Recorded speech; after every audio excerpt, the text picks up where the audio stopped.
नमस्ते दोस्तों, मेरा नाम है राज और आप देख रहे हैं मेरा यूट्यूब चैनल स्लो लर्नर। आज का वीडियो एक कंपनी एनालिसिस वीडियो है। कंपनी का नाम है फ्रॉग सेलसेट। अ, जैसा कि हम करते हैं इस वीडियो में कंपनी का बिजनेस ओवरव्यू देखेंगे, कंपनी का फंडामेंटल एनालिसिस चेक कर लेंगे, साथ में उसके टेक्निकल एनालिसिस जो कि चार्ट पे होगा वो देख लेंगे और लास्ट में उसके वैल्यूएशन। तो ये सारी चीज़ों को कंबाइन करके एक व्यू बनाने की कोशिश करेंगे कि क्या ये कंपनी आज की डेट में इन सारी इन्फॉर्मेशंस को लेके क्या एक अच्छी कंपनी बनने की प्रोबेबिलिटी रखती है। तो ये सारी चीज़ों को लेके और उसको एक कैटेगरी में रखने की कोशिश करेंगे। जैसे कि आपको पता होगा, आपने अगर आप मेरे पिछले वीडियो देखे हैं तो उसमें गुड कैटेगरी है, वेरी गुड कैटेगरी है, उसके बाद एक बैड कैटेगरी है। तो इन सब चीज़ों को इन्फॉर्मेशन को इस्तेमाल करने की कोशिश करेंगे। तो चलिए शुरू करते हैं। सीधा चलते हैं पहले कंपनी की वेबसाइट पे। कंपनी के बिजनेस मॉडल के बारे में एक बारी बात कर लेते हैं। कंपनी करती क्या है? अब ये जो कंपनी है, ये कंपनी जो टेलीकॉम सेक्टर के जो इक्विपमेंट है उनको मैन्युफैक्चर करती है, इंस्टॉल करती है और सप्लाई चेन का भी उसका उसके जो प्रोडक्ट्स हैं उनको सप्लाई भी करती है।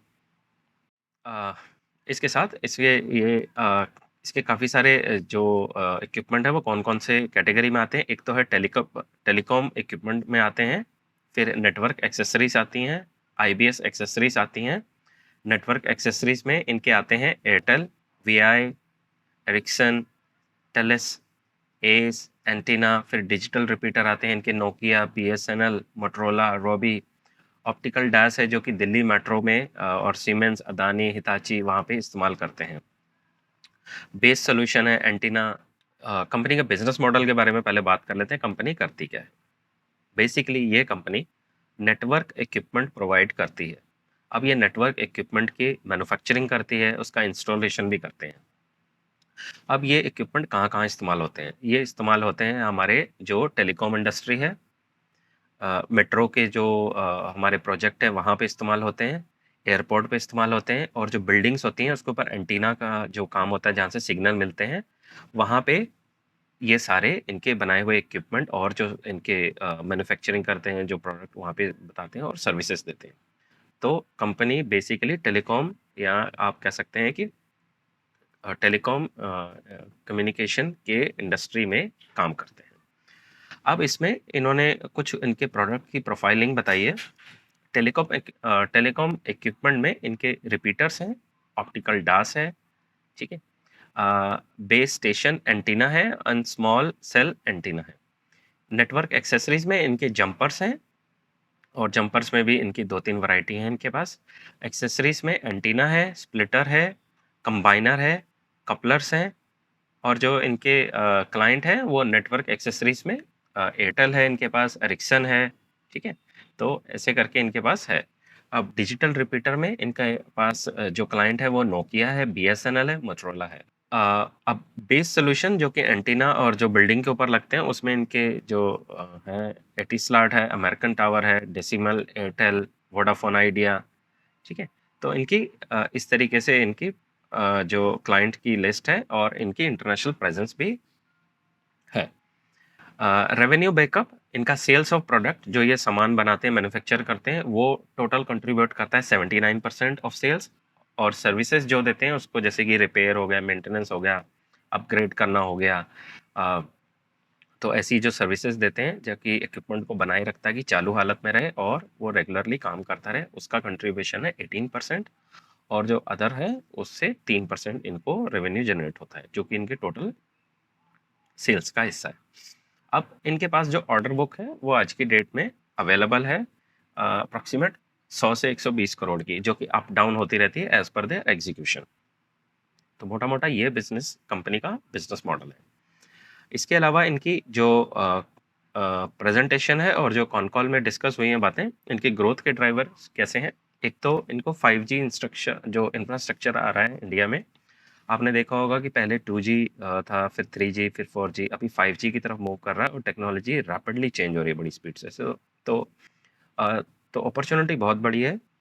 इस अपॉर्चुनिटी में ये जो एयरपोर्ट्स हैं उनको डेवलप करेंगे, रेलवे स्टेशन हो गए, मेट्रो स्टेशन हो गए और सिटीज़ के अंदर जितने भी लोग जो 4G इस्तेमाल कर रहे हैं, जो कि 5G के टावर को अपग्रेड करना है, चेंजेस करना है, तो वो सारा काम इनको मिल सकता है इन फ्यूचर। अब और जो न्यू एयरपोर्ट के प्रोजेक्ट्स आ रहे हैं, न्यू मेट्रो स्टेशन आएंगे, न्यू रेलवे स्टेशन बनेंगे, वहाँ पे भी इनको इनके जो प्रोडक्ट्स हैं वहाँ इस्तेमाल होंगे। उसके बाद मैनेजमेंट ने एक गाइडेंस में बताया है कि जो इनकी 5G जो टेक्नोलॉजी है उस पे हेविली ये इन्वेस्ट कर रहे हैं, और इन्होंने ये भी बताया साथ में कि जो ये डास है, नॉइस शील्ड है, और जो इमर्जिंग टेक्नोलॉजी है उसके ऊपर ये काम कर रहे हैं। और इनके पास स्ट्रॉन्ग ऑर्डर बुक है, 1050 करोड़ की अभी इनके पास अभी भी ऑर्डर बुक अवेलेबल है, जिसको ये एग्जीक्यूट करेंगे अगले 1 साल के अंदर। और मैनेजमेंट ने गाइडेंस में बताया कि अप्रॉक्सीमेट 30% से ये सेल्स अपनी ग्रो करेंगे और अगले 1 साल में, जिसमें कि इन्होंने मार्जिन्स भी बताए थे। मार्जिन्स इनके होंगे 15% एबिटा लेवल पे, ये मेंटेन करेंगे नेक्स्ट ईयर में। कंपनी के बारे में, ग्रोथ के बारे में, और कंपनी करती क्या है, कहाँ कहाँ पे काम कर रही है, और प्रोजेक्ट कैसे करें, और किस इंडस्ट्री को ये कैटर करते हैं। फंडामेंटल्स एक बारी चलते हैं, सीधा इसकी स्क्रीनर पे चलते हैं वेबसाइट पे, और इसके एक बारी फंडामेंटल्स देखने की कोशिश करते हैं।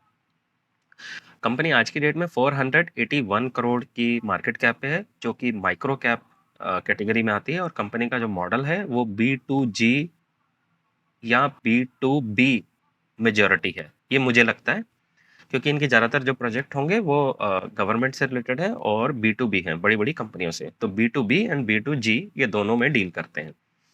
स्टॉक का पी 17 है, जो कि इंडस्ट्री पी से थोड़ा सा कम है, और प्राइस टू बुक 3 का है। सेल्स ग्रोथ यहाँ पे 9.57 दिखा रहा है। ऑपरेटिंग प्रॉफिट मार्जिन 16 और आरओई 10 का दिखा रहा है। ये सेल्स यहाँ पे कम ग्रोथ इसलिए दिखा रहा है क्योंकि अभी इनकी जो सेल्स बढ़ी है वो अभी इनके नंबर्स में रिफ्लेक्ट होना शुरू हुई है, और जब वो इस्टेब्लिश हो जाएगी पूरी सेल्स तो तब इनके यहाँ पे स्क्रीनर पे भी दिखाएगा। आप यहाँ पे क्वार्टर ऑन क्वार्टर पे बेसिस पे देखिए, 44, 45, 36, 44 और सीधा 91, यहाँ से सीधा ही सेल्स ग्रोथ, क्या जबरदस्त नंबर आ गए इनके। और स्टॉक का पी देखिए, माफ कीजिएगा, नेट प्रॉफिट 2 करोड़, 3 करोड़, 16 करोड़, और ईपीएस 1 करोड़, 2 करोड़, 10 करोड़ सीधा हो गया। ईयर ऑन ईयर बेसिस पे सेल्स ग्रोथ ठीक है, देखिए 120, 130, 135, 158 और 215 अभी कर चुके हैं, और अभी भी इसमें 1 महीना बाकी है। तो सेल्स ग्रोथ पहले जो थी वो वापस सेल्स की पेस ऑफ सेल्स ग्रोथ दोबारा से आ गई है इनमें। और नेट प्रॉफिट देखिए लगातार बढ़ता चला जा रहा है, जिससे कि ईपीएस भी बढ़ रहा है इनका। और ये एक जो अच्छी चीज़ मुझे लगी इनका, देखिए सेल्स ग्रोथ के कंपैरिजन प्रॉफिट ग्रोथ के जो है वो ज़्यादा बढ़िया है, जो कि एक अच्छा साइन है। रिजर्व्स देखिए, रिजर्व्स की स्पीड ज़्यादा अच्छे से बढ़ रही है कंपैरिजन बोरोविंग के। बोरोविंग 0 है। एक बार इनकी अदर इनकम देख लेते हैं। अदर इनकम लगभग ना के बराबर है। क्वार्टर ऑन क्वार्टर बेसिस पे भी अदर इनकम नहीं है। बैलेंस शीट ठीक है। प्रमोटर होल्डिंग 99% थी, जो कि कम होकर 72% हुई है, और पब्लिक होल्डिंग 27% हो गई है। फंडामेंटल्स एज पर सेल्स, जो pace of sales growth pickup हुई है उसके हिसाब से बहुत मुझे अच्छे लग रहे हैं अभी। एक बार एक्सेल शीट पे देख लेते हैं, सीधा चलते हैं। कॉम इक्विपमेंट में काम करते हैं, और सेल्स ग्रोथ 9.57 है। ग्रोथ की जो ट्रेजेक्ट्री है अप है, ग्रोइंग है, अप है। सेल्स ट्रेजेक्ट्री ग्रोइंग है, अप है, और क्वार्टर ऑन क्वार्टर बेसिस पे भी अप है। Operating profit margin 16%, ROE 10, industry का पी 19 और प्राइस टू बुक 3.46 है, पी 17 का है। फंडामेंटल्स बहुत अच्छे हैं, और चार्ट पे इसका जो ट्रेंड है वो डाउन ट्रेंड में है। तो ओवरऑल मेरी तरफ से इसको मैं कैटेगरी देना चाहूँगा वेरी गुड। रीज़न, एक तो इसकी पेस ऑफ सेल्स ग्रोथ बड़ी है, और साथ में मैनेजमेंट की जो गाइडेंस काफ़ी स्ट्रॉन्ग है, अगले साल के लिए 30% से ये ग्रो करेंगे विद 15% ऑफ एबिटा लेवल। तो इस तरीके से आप एक कंपनी को एनालाइज करने की कोशिश कर सकते हैं। फ्रेंड्स, तो ये था मेरा वीडियो।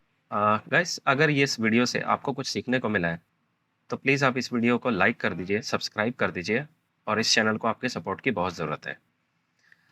तो ये था मेरा आज का वीडियो। आई होप मेरे इस वीडियो से आपको कुछ सीखने को मिला होगा। मिलते हैं अगली वीडियो में, तब तक के लिए सीखते रहिए, खुश रहिए, इन्वेस्ट करते रहिए। Thank you.